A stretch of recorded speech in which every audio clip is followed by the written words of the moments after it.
Bonjour, nous allons corriger cet exercice qui a comme thème principal le calcul de limite. Donc on va calculer dans un premier temps la limite d'une suite géométrique. Ensuite, on va s'intéresser à ce qu'on appelle la suite des sommes partielles de cette suite géométrique. C'est quoi une somme partielle? En fait, c'est la somme des premiers termes d'une suite. Et en fait, on va regarder la suite S de n, qui est la somme des n plus 1 premiers termes de la suite U de n. Et on va démontrer que dans ce cas particulier, cette suite admet une limite. Et on va voir comment on calcule cette limite. Allez, je te laisse chercher cet exercice et on se revoit tout de suite après pour la correction.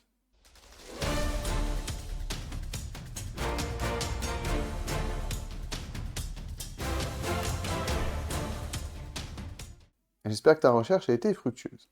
Si on commence par la question numéro 1, en fait, pour calculer la limite, généralement d'une suite, souvent le point de départ, c'est d'avoir, si c'est possible, une expression explicite de cette suite.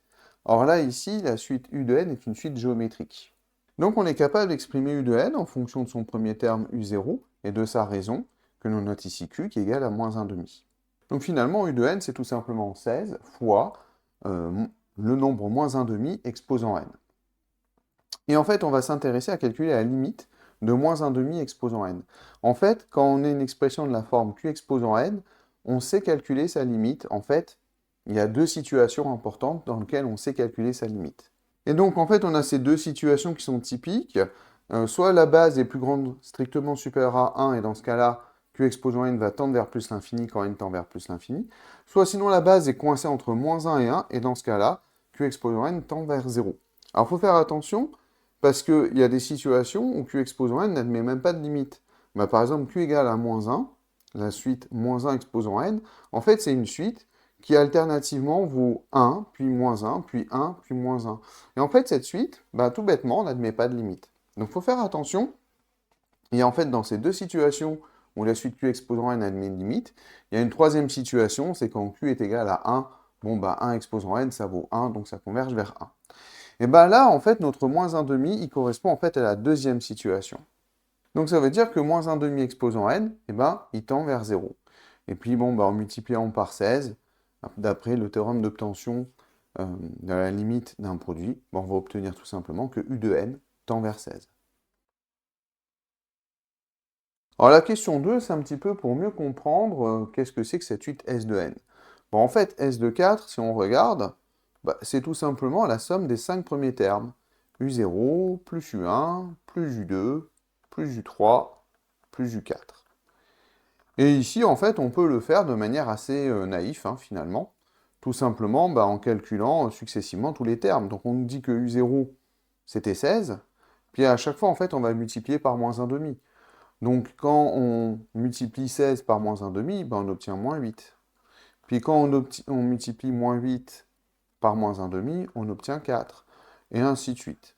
Donc là, j'ai bien vérifié que j'avais 5 termes et je n'ai plus qu'à calculer. Et j'obtiens S4 égale à 11.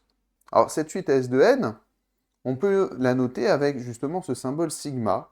Donc j'en ai pas trop parlé, mais justement, au lieu d'écrire que S de n, c'était U0 plus U1 plus U2 et ainsi de suite jusqu'à U de n, si on voulait l'écrire correctement, on pourrait utiliser ce symbole sigma, où on dirait que finalement on regarde tous les termes de la forme U de k pour k variant, k entier, variant de 0 à n. Alors dans certaines situations, bah, c'est quand même beaucoup plus commode, enfin, c'est plus court d'écrire ça. Après, en terminale, souvent on va se contenter de l'écriture en pointillé pour comprendre ce qui se passe. Alors là, en fait, on peut le faire de plusieurs manières. Euh, Néanmoins, la formule, on va dire, la plus générale, c'est celle-ci.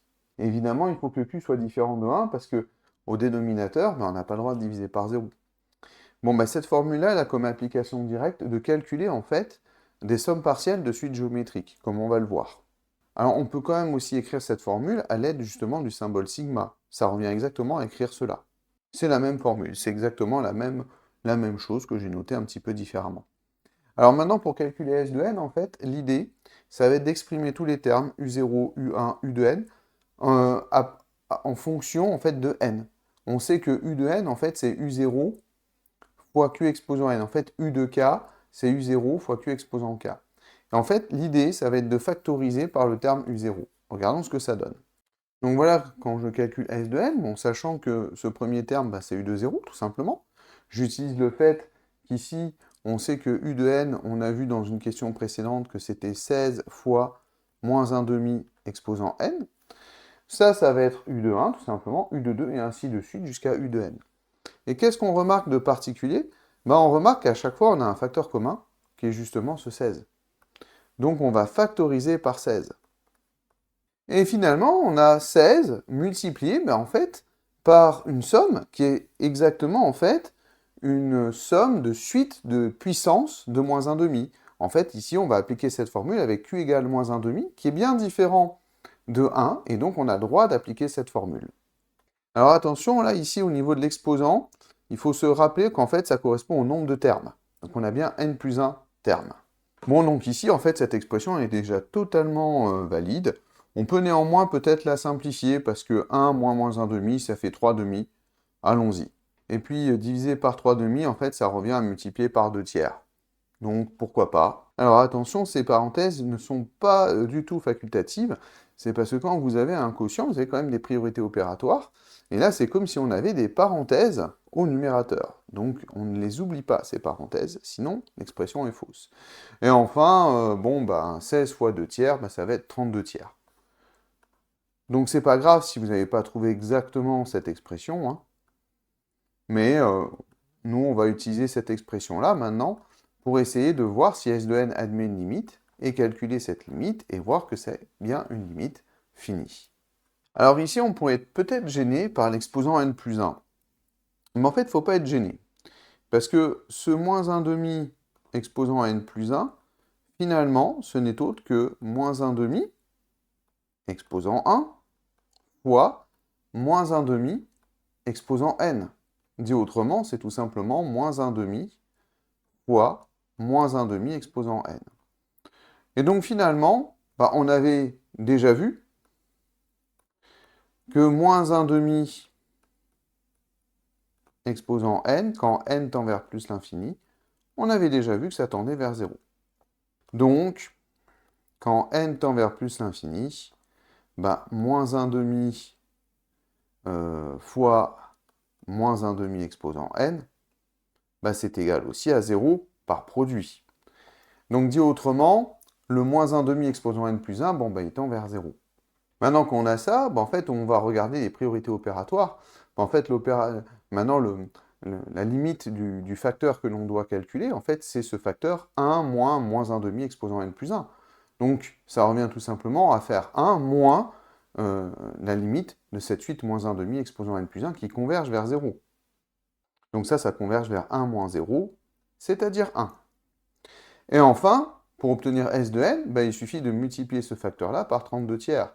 Donc par produit, on va obtenir que la limite de S de n, c'est tout simplement 32 tiers fois 1, c'est-à-dire 32 tiers. Et donc on a à la fois calculé, démontré que S de n admettait une limite, et en plus que cette limite était finie, donc on a bien démontré que S de n était une suite convergente. J'espère que cette correction t'aura été utile, et je te dis à bientôt pour une prochaine vidéo.